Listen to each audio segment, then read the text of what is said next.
না এবার হচ্ছে আর কেউ যাতে আমার এখানে না দেয়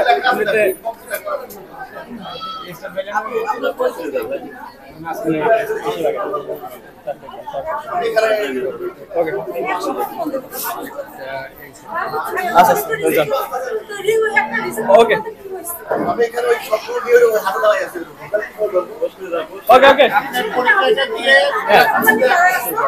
আমি হচ্ছি ফারজানা ইসলাম, ব্র্যান্ড প্রমোটার হিসেবে কাজ করছি 2016 সাল থেকে।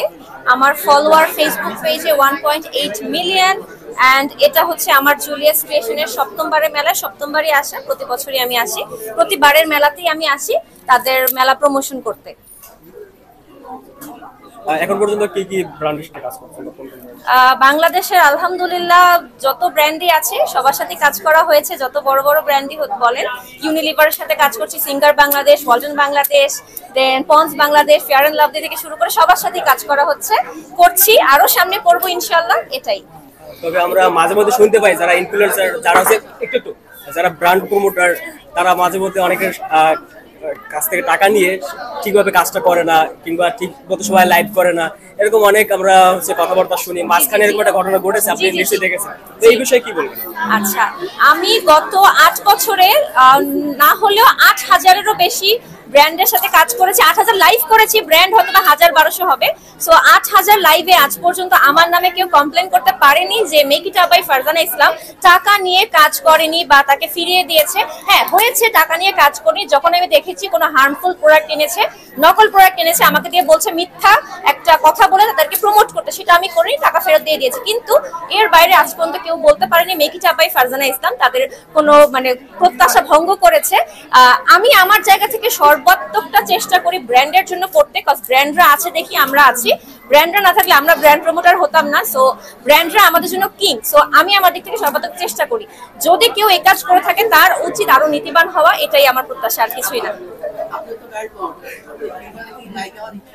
না ভাই, আমার নায়িকা হওয়ার কোনো ইচ্ছা নাই, আমি শুধুমাত্র লাইভ করতে পারি, এর বাইরে আমি কিচ্ছু করতে পারি না। সাকিব খানের সাথে বড় একটা সেলফি তুলতে পারবো, এর চেয়ে বেশি আমার পক্ষে পসিবল না কিছুই করা। এটাই ভাই, আমি পারি না অভিনয় করতে যে কথা মুখস্থ করে ডায়লগ দিতে আমি পারি না। আমাকে শুধু বলেন লাইভ করতে, আমি লাইভে ঘন্টার পর ঘন্টা কথা বলতে পারবো, বাট 2 লাইন স্ক্রিপ্ট করতে বলে আমি পারি না। এখন সবার যোগ্যতা তো সমান না, এটাই।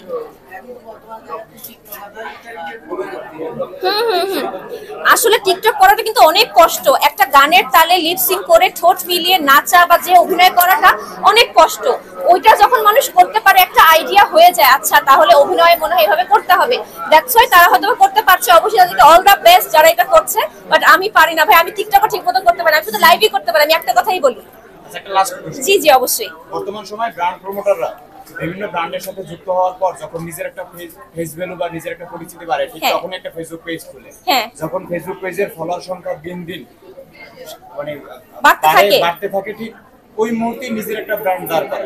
ব্র্যান্ড দাঁড় করানোর পর তারা বিভিন্নভাবে প্রতারণা করে। যেমন সম্প্রতি সময় একটা অভিযোগ সানবিজ ভাই তনির বিরুদ্ধে, তিনি পাকিস্তানি বলে দেন গুলিস্তানি, তো এই বিষয়ে আপনি কি বলবেন? আচ্ছা, প্রথমত আমি শুরু করি। একজন ব্র্যান্ড প্রমোটার যখন পেজ খুলে, তাকে নিশ্চয়ই তার কাজের জন্য মানুষ চিনে, এরপরে বিভিন্ন ব্র্যান্ড তাকে ডেকে নিয়ে যায়। যেমন আমি কিন্তু as a makeup artist and beauty blogger ইন্ডাস্ট্রিতে কাজ শুরু করেছি। আমি যখন মেকআপ লাইভ করতে পারি, টুকটাক ভালো কথা বলতে পারি, তখন আমাকে বিভিন্ন ব্র্যান্ড নিয়েছে তাদের ব্র্যান্ডের প্রমোশনের জন্য। বাংলাদেশে ওয়ান অফ দ্য লিডিং 35 বছর পুরনো জ্যোতি শাড়িজ আপনারা চিনেন, তারা আমাকে যখন রিচ করে তখন আমাকে হয়তো খুব অল্প মানুষই চিনতো। তো তখন কিন্তু আমি আমার পরিচয় না, জ্যোতি আর আমার পরিচয় মিলিয়ে তাদেরকে পরিচিত করেছি। এখন অবশ্যই আমি আমার নিজেরও বিজনেস আছে, আমার বিজনেসের নাম হচ্ছে লেসিয়া বাই ফারজানা, লেসিয়া ই এম্পোরিয়াম।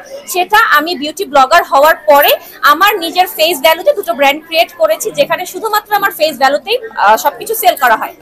আমি যতদূর জানি, আমি ভুল হতেও পারি, সানভিজ ভাই টনি আপু একজন উদ্যোক্তা, তিনি কখনোই, আমি জানতাম না যে ব্র্যান্ড প্রমোটার আগে ছিল, আমি জানি তার দোকান থেকেই তাকে চিনি, সে ড্রেস সেল করে, সে একজন উদ্যোক্তা, সেখান থেকে তাকে মানুষ জানে। কিন্তু সে যে ব্র্যান্ড প্রমোটার হিসেবে কাজ করছে এটা আমি আসলে জানতাম না, এই আর কি। বাট আপু যেটা করেছে হয়তো বা সে জেনে না জেনে করেছে, বাট প্রতিটা মানুষকে আসলে ক্ষমা করা উচিত। যদি সে ভুল করে থাকে তাকে অবশ্যই ক্ষমা করা উচিত, কারণ আমি দেখেছি সে হয়তো বা তার ভুল স্বীকার করেছে। মানুষ মাত্রই ভুল, ফেরেশতা তো না, ভুল হতেই পারে, সবারই হতে পারে, আমারও হতে পারে, বাট প্রতিটা মানুষ আমরা চেষ্টা করব যাতে সতর্ক থাকি, এটাই। এক্ষেত্রে আপনাদের কতটুকু নৈতিক দায়িত্ব রয়েছে? অবশ্যই অনেক বড় নৈতিক দায়িত্ব রয়েছে ভাইয়া। আমার কাছে প্রতিদিন শত শত পেজ আসে তাদের ব্র্যান্ডকে প্রমোট করার জন্য। আমি আমার দিক থেকে সর্বাত্মক চেষ্টা করি জেনুইন প্রোডাক্ট দিচ্ছে কিনা।